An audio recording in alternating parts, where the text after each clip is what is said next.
आज अगर करप्शन के अगेंस्ट में मैं वॉइस उठा रही हूँ, यहाँ पर आई हूँ, पुटमार्च करके आई हूँ लोगों के साथ में ज्वाइन होके, तो इसमें बुराई क्या है? और इन्वेस्टिगेशन करने की मेरी अथॉरिटी नहीं है। द सेकेंड ऑप्शन इज, अगर हम जुडिशरी को छोड़ के हम सेकेंड ऑप्शन पे आते हैं, तो वो होता है हमारा वो जो अपना एडमिनिस्ट्रेटिव सेक्टर। तो एडमिनिस्ट्रेटिव सेक्टर में कौन है? Who are administrating the country? देश को कौन चला रहा है? देश को प्रधानमंत्री जी चला रहे हैं। और प्रधानमंत्री जी से ऊपर है सर्वप्रथम जो सर्वश्रेष्ठ जो हमारे देश की राष्ट्रपति। इसीलिए हमने एक ये डेमोक्रेटिक मूवमेंट जो लॉन्च हुआ है, इसमें हमने अपनी भागीदारी दी, हमने पार्टिसिपेट किया है और यहाँ तक पहुंचे हैं प्रधानमंत्री जी के पास और अपनी देश की राष्ट्रपति जी के पास, ये बताने को कि आपके अनुशासन के अंदर, आपके प्रशासन के अंदर बिल्कुल जो है चीजें जो है, बहुत सारी चीजें आपके नाक के नीचे से ही बहुत सारी चीजें गड़बड़ हो रही है, घोटालेबाजी हो रही है। शायद आप बेखबर है तो हम आपको बताने आए हैं। जैसे कि आप लोगों ने देखा, जब मैं पैदल चल करके अरुणाचल अगेंस्ट करप्शन टीम के साथ में जुड़ के मैं पैदल आ रही थी, तो कितने लोगों ने कोशिश किया कि मुझे रोका जाए, मुझे चलने ना दिया जाए। तो सबसे पहले इन लोगों ने कोशिश किया कि अपना जो फॉर्मर प्रेसिडेंट थे अरुणाचल अगेंस्ट करप्शन टीम के, उन लोगों ने कैसे करके साइड किया होगा पता नहीं, उनको साइड किया। उनको लगा कि टेक्निकली अगर प्रेसिडेंट साहब विड्रॉ कर देंगे इस मूवमेंट को, इस मुहिम को, पुट मार्च को, तो ऑटोमेटिकली ये लोग ब्लॉक हो जाएंगे और आगे नहीं चल पाएंगे। यही सोच करके उन लोगों ने उनको अपीच किया। उसके बाद में फिर भी हम नहीं माने, बीच रास्ते। आप लोग जरा खुद सोच कर देखिए, हम बीच में आ गए थे। कुछ लोगों ने अगर बेच दिया तो हम मतलब क्या कहकर वापस आते कि उन लोगों ने हमें बेच दिया इसलिए हम आगे नहीं चलना चाहते, ये कहकर आपके पास वापस आते हैं। ये तो हमारा कंसाइंस ही हमें परमिट नहीं कर रहा था कि कुछ लोगों ने बेचा और उसके वजह से हम वापस चले जाए। तो हमने सोच लिया कि नहीं भाई, घर से निकल गए हैं और हमने उस पर भरोसा करके उनके साथ निकले थे, तो उन्होंने हमें बीच रास्ते अगर दगा दे दिया तो कोई बात नहीं, तो हम फिर भी हम कंटिन्यू हम चलेंगे। तो इसीलिए हम चलते रहे और जितने दिन हम चलते रहे, आप लोगों ने अच्छा से विटनेस किया होगा कि कितने कितने लोग आए हमें बर्बाद करने के लिए, हमें बदनाम करने के लिए, हमें रोकने के लिए। और टारगेट हमेशा कौन रहा?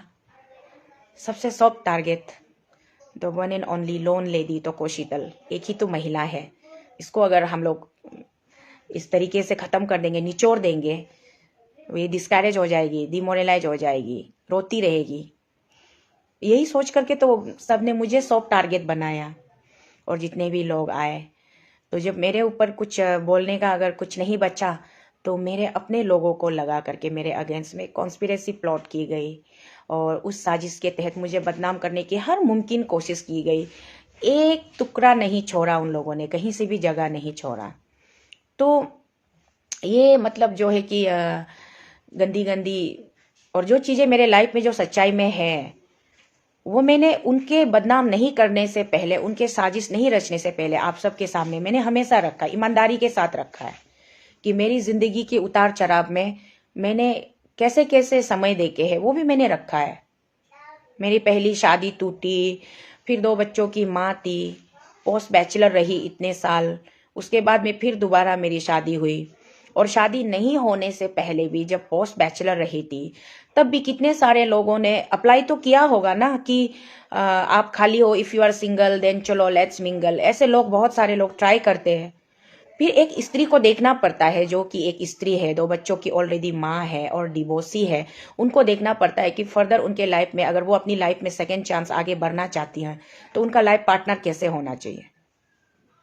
मैं लोगों को मना नहीं कर सकती कि आप मुझे प्रपोज मत करो, मेरे लाइफ में मत आओ, मुझसे बातें मत करो। लोगों का काम ही है, जब भी कोई अकेली महिला देखती है तो उनको छेड़खानी करना, ऐसे टाइम पास में बातें करना, अगर मौका मिले तो उनके साथ में हम चांस में डांस मारेंगे, ये तो लोग सोचते ही है। लेकिन इस पर एक महिला के ऊपर निर्भर करता है कि महिला अपने आप को कितना स्ट्रॉन्ग और कितना मतलब स्टेबल रख सकती है।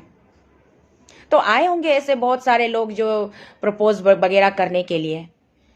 मैं उन सब को कभी मतलब मैंने अपनी तरफ से कोई, मैंने उनको अहंकारी बात नहीं की है, कोई घमंडी की बात नहीं की है। मैंने हमेशा यही कोशिश की है कि प्यार से लोगों को समझाया जाए।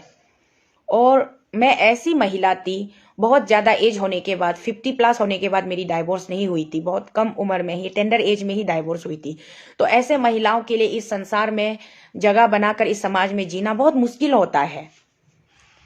बिना गार्जियनशिप के सोसाइटी में बिना हस्बैंड के जीना बहुत मुश्किल होता है। कोई भी भाई या अच्छा कोई भी अगर साथी या कोई वेल विशर जब किसी महिला से बात करता है तो ऑटोमेटिकली लोगों का नजर में होता है कि आई थिंक दोनों में कुछ चल रहा है, दोनों का रिलेशनशिप है, ये होता होगा वो होता होगा, एंड देन वो एक इशू बन जाता है समाज में और लोग उसको लेके आगे लेके चलते रहते हैं। छोटा सा बात यहाँ से निकला, जस्ट एक छोटे भाई के साथ में मोटरसाइकिल के बैक सीट में बैठकर चली गई, तो अगले दिन वो बवाल मच जाता है कि उसके मोटरसाइकिल के बैक सीट में आप बैठे थे, आप अपना गाड़ी छोड़ के क्यों उसके मोटरसाइकिल के बैक सीट में बैठे थे, आप दोनों का कुछ चल रहा है क्या, like kind of that things ना। समाज में एक सिंगल लेडी का जी पाना, सर्वाइव कर पाना, इट्स वेरी वेरी टफ, बहुत मुश्किल है। मैं अपनी एक्सपीरियंस शेयर कर रही हूँ। तो बाद में जाकर के मैंने सोचा कि बिना पार्टनर के लाइफ को कैरी ऑन कर पाना it's just next to the impossible जैसा लग रहा था। तो मैंने सोचा चलो कोई बात नहीं, अगर कोई अच्छा डिसेंट जेंटलमैन अगर लाइफ में आता है देन वाई डोंट, क्यों नहीं।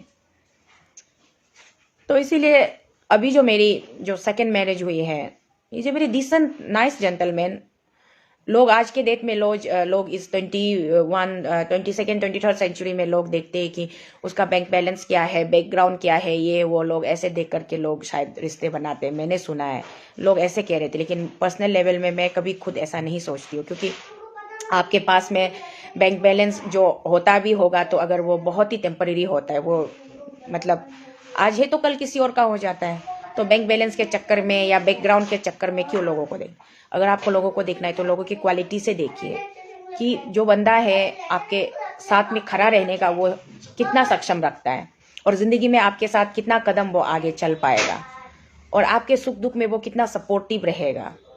लाइफ पार्टनर सिर्फ ओनली फॉर बायोलॉजिकल प्लेजर के लिए पार्टनर नहीं होता है।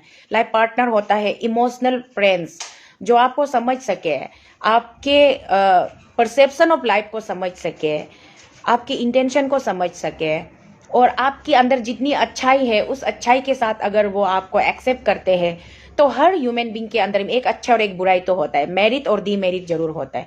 तो आपके मेरिट्स को अगर वो इतना पसंद करके आपको एक्सेप्ट कर सकता है तो आपके डीमेरिट्स को भी वो डाइजेस्ट कर सकना पड़ेगा और आपके डीमेरिट्स को भी वो मतलब डाइजेस्ट करके उसको एक्सेप्ट कर सकना पड़ेगा और उसको रेक्टिफिकेशन करने के लिए खुद को आगे कर सकना पड़ेगा।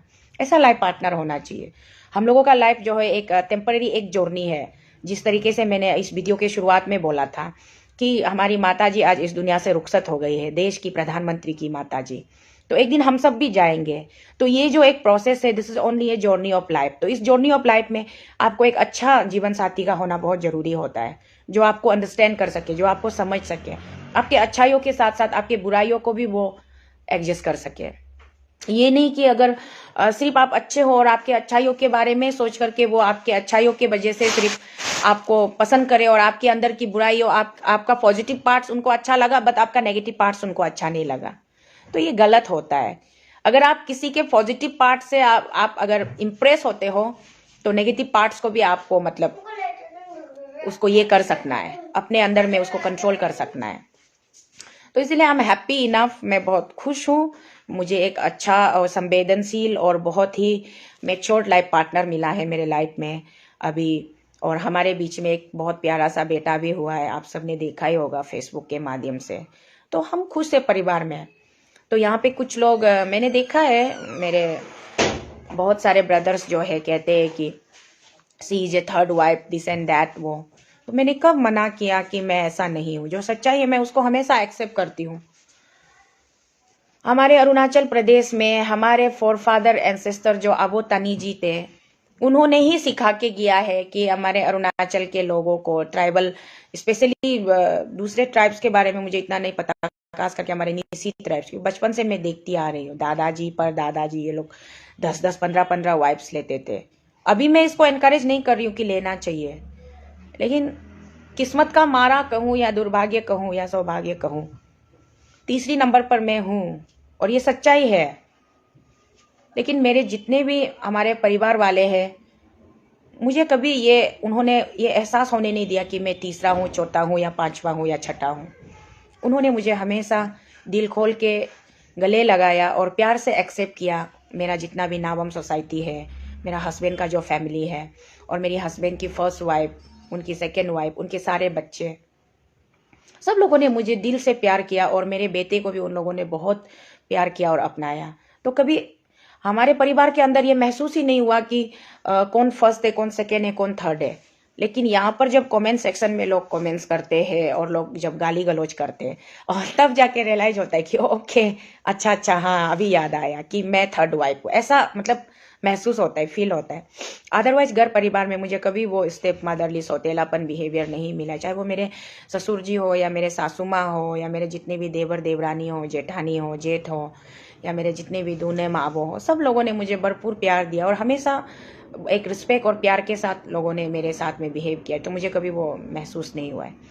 तो खैर, ये थी मेरी पर्सनल लाइफ की बातें। मैं खुश हूँ अपने परिवार के साथ में, और एक अच्छी जो जीवन साथी इंसान को चाहिए था, वो जीवन साथी मुझे भगवान जी ने दिया है। तो मैं I am very much thankful to the god कि उन्होंने मुझे एक ऐसा जीवन साथी प्रोवाइड किया है।